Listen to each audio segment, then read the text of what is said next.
വിശുദ്ധ ലൂക്കായുടെ സുവിശേഷം 24 അധ്യായം 29 മുതലുള്ള വാക്യങ്ങൾ.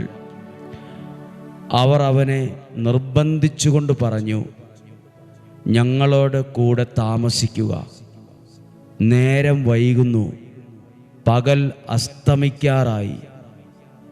അവൻ അവരോടുകൂടെ താമസിക്കാൻ കയറി. 30 വാക്യം.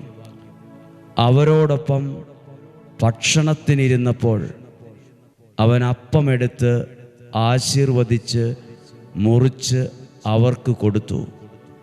അപ്പോൾ അവരുടെ കണ്ണ് തുറക്കപ്പെട്ടു, അവർ അവനെ തിരിച്ചറിഞ്ഞു.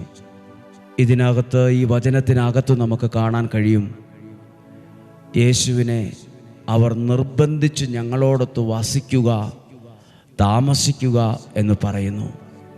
ഏതൊരു വ്യക്തിയാണോ, ഏതൊരു കുടുംബമാണോ